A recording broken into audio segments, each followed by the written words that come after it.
Hey everyone, Matt here from Dukes Models, and welcome to the inaugural contributor-funded kit review.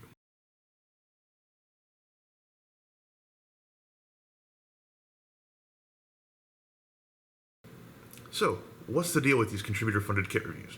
It's pretty simple really. The goal here is to deliver unvarnished, in-depth reviews of the kits, not just how they look on the sprues, not just how pretty the detail is, not just what all comes in the box, but how they actually build. And so to that end, these reviews are going to be naked builds. They are going to use glue only and whatever else is needed to make the actual kit go together. There will be no paint, no filler, nothing else for the plastic to hide behind. That's pretty much it. In addition to that, there will be some decal tests at the end on painted plastic to see how the decals perform with a couple of different decal solutions, basically to give you a heads up of any sort of chemistry issues you might be running into once you hit that stage of the build. Another critical component of these reviews is that they are contributor funded and contributor selected. So this is pretty much to avoid any possibility of bias. These kits are not being provided by manufacturers, they are not being provided by magazines, they are not being provided by distributors. They are being provided essentially by you. Those of you who contributed, those of you who voted are pretty much choosing where you want to put those contributions and which kits get selected. So my loyalty and any agenda that I have here is to deliver the best review that I possibly can to you. So hopefully this doesn't suck ass. Anyway, let's get on with the first kit review, which is Fly's 1/32 scale Hawker Hurricane Mk.IIc. So this is a short run or limited production, call it whatever you want, injection molded plastic kit. It also includes some multimedia components, including resin, photo etch, that sort of thing. It's going to be interesting to see how this goes together. I've heard some very glowing things, and I've heard a few rumors of less than glowing things. However, considering that it is a limited run kit, I'm going to keep that in mind in this build. Definitely not expecting, to me, a level of quality out of this, but at the same time, limited run kit still has to its own extent, run with the big dogs. So let's get into it. So here it is, Fly's 1/32 scale Hurricane. Let's crack this thing open. Bubble wrap! Alright, this bubble wrap is protecting this kit. So what have we got here? Well, first we've got the fuselage halves, landing gear struts, a few other small pieces here. So if you look closely, the detail that's going on here on the fuselage is quite nice, especially for a limited run kit. Plastic is nice and smooth, none of the grittiness that I've seen occasionally with, say, Special Hobbies G50. Got good fastener detail in here, good fabric detail running towards the aft of the fuselage. I think it could be a little bit finer up towards the top. It gets a little bit soft, but what are you gonna do? Limited run, definitely above and beyond what I've seen from most limited runs in the past. Landing gear struts, again, nice detail here, about standard for what I would expect from pretty much everybody outside of, say, a Tamiya. These little bits over here are a little bit softer, and it's tough to necessarily see in this light, but there's slight mold seamage going on there that's gonna have to be cleaned up. Again, overall, not bad at all. Moving on, got a sprue full of other things. So we've got propellers down here, a scoop in 2 halves, various control surfaces, stabilizers, etc., landing gear, doors. So, again, to speak to the level of surface detail quality on these, those doors are quite nice. And one thing I would note is that this detail is raised. So, not seeing, recessed rivets here. These are all raised rivets. That is something to both laud and kind of grimace at. Laud because it is more accurate to the actual Hurricane, but grimace at because this makes cleanup and some forms of weathering a bit more of a bear to deal with. The detail on the various control surfaces, it's got the representation of fabric, but it's pretty, pretty muted.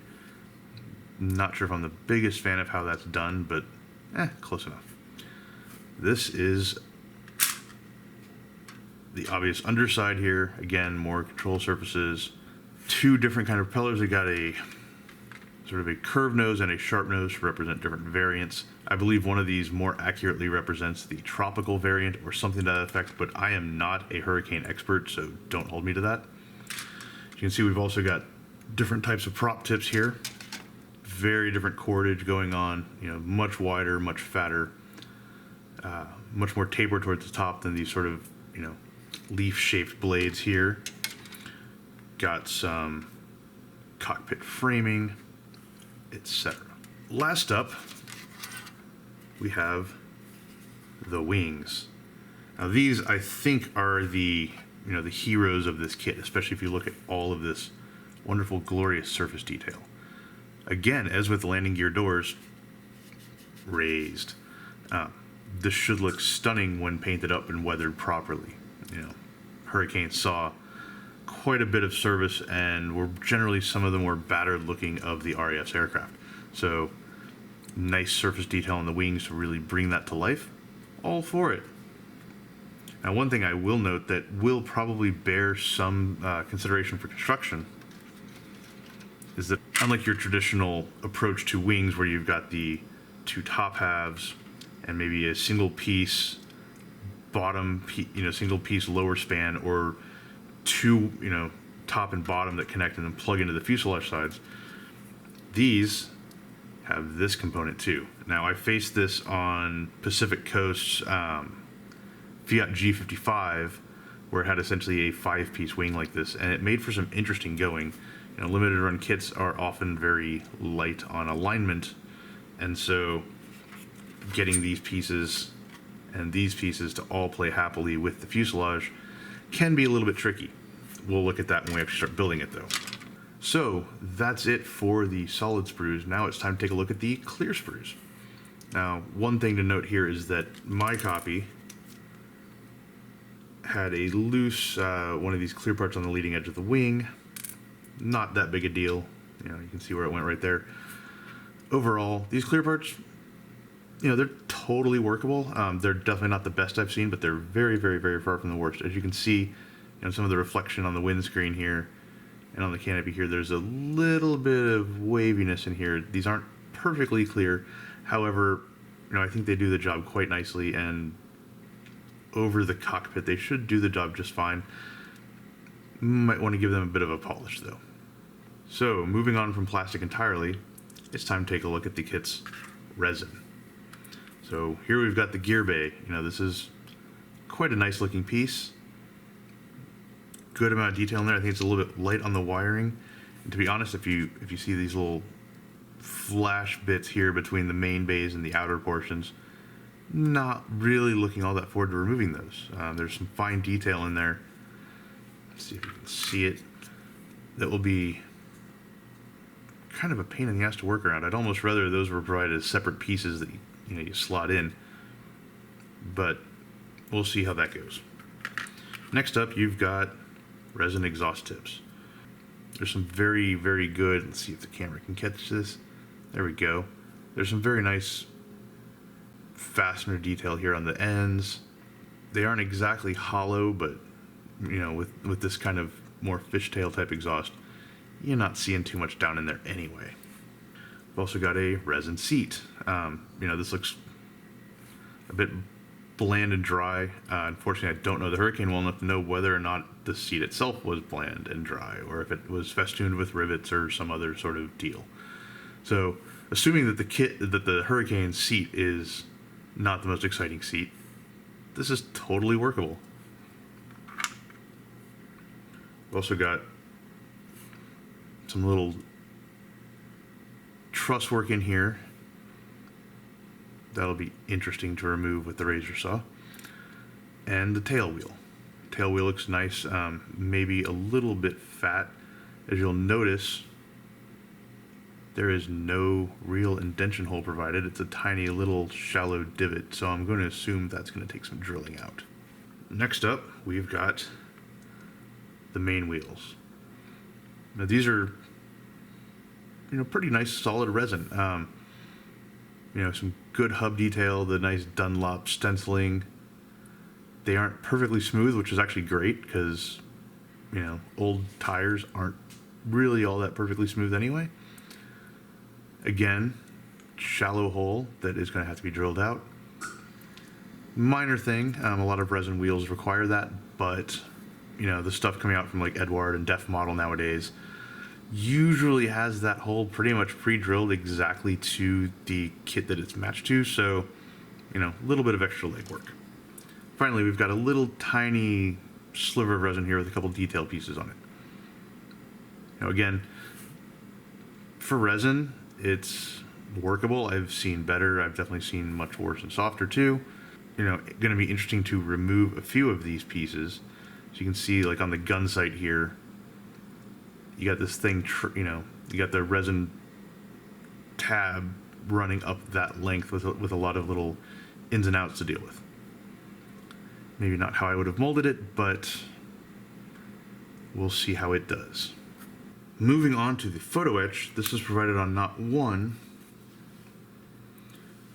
but 2 frets. Nice. So another thing I like about the photo etch is the instrument panel. Nicely detailed. You know, instrument panels, especially for these sort of early warfighters, were generally pretty plain, and I think this captures it more or less to the right degree. You've also got the main panel here and the secondary panel that sandwiches on top, providing some extra depth. And one thing that I love that Fly has done here that I wish really everybody would do is provide acetate gauges. In my opinion, nothing does a better job replicating glass than these. The colored photo etch backing gauges, I cannot stand them. You can always see the printing texture. They never quite look like glass to me. These do. So just to give you a sense of what we're looking at here, as you can see, those are nice and clear and show through very well. So moving right along from all the stuff that actually goes into the kit, we've got the documentation. In this case, the instruction manual. Now this is a kind of a weird size. It's, you know, more of like a half of an 8.5 by 11 sheet. Kind of prefer slightly larger, but you know, whatever. Interesting to see this sort of hand-drawn approach kind of looking thing here. I guess I'm getting used to seeing those nice CAD designs. Still, as we move through, you know, pieces are nicely called out. Arrows definitely point to where things go. I don't see anything too misleading or confusing or frustrating in here. This panel goes together like so. These extra pieces go into it like so, etc.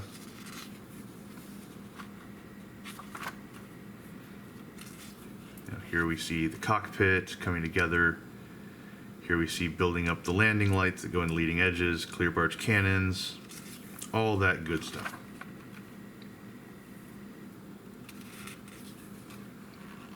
We'll be spending a lot more time with this as we actually build the damn thing. Okay, so moving on from the instructions, let's take a look at the schemes provided in the kit. Now, this is a place where I think Fly does a fantastic job. They have not 1 or 2, but 6 schemes included, and they're all pretty distinct and pretty interesting. So first up, you've got this early camouflage version of the 2C with green and gray over black, which to me is a pretty striking scheme, one you don't see depicted all that frequently. Next, you've got 2 pretty imposing looking black schemes. Definitely, I think, more of a challenge in terms of getting that paint right, but it could be a fun one to try. Flip it over, we've got this Hurricane in more of a darker blue-green looking color. Post-war 1946 Hurricane in aluminum lacquer. And finally, sort of hybrid camouflage with these, you know, RAF sky across the bottom and the green and gray camo on top. Now, you're not going to see the good old brown and green over sky camouflage from the Battle of Britain with this one because it's the Mark IIc. Fly is working on a Mark I, and that will probably be out before too much longer. Fly is also kind enough to provide a separate stencil guide that points out where all these various things need to go. There are stencils all over the place. Obviously not as bad as with modern aircraft, but still, it's handy to have this guide and handy to have it separate from all of the schemes, so you can kind of focus on getting the main markings down and then move on to this. So, after that quick sprue tour, what are my first impressions? Honestly, I'm still kind of up in the air on this one. I think, especially for a limited run kit, Fly has done a pretty laudable job putting this Hurricane together. And especially if you look at the detail on these upper wings and lower wings, it's phenomenal. I mean, not just raised and lower detail, but some of the fastener detail you've got in here, it's sublime. I mean, it's especially for a limited run kit, some of the best I've ever seen. However, it's still a limited run kit, and reviews selling it as something maybe that it's not, maybe a bit misleading to people.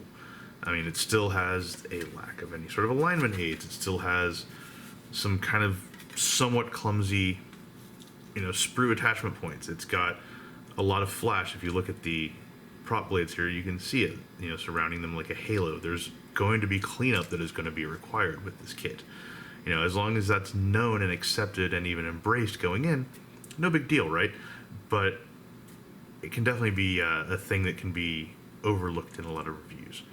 So next, it's time to get on to building this and seeing whether this detail is a indicative of the rest of the kit or if it's more of an exception. So let's get on with it.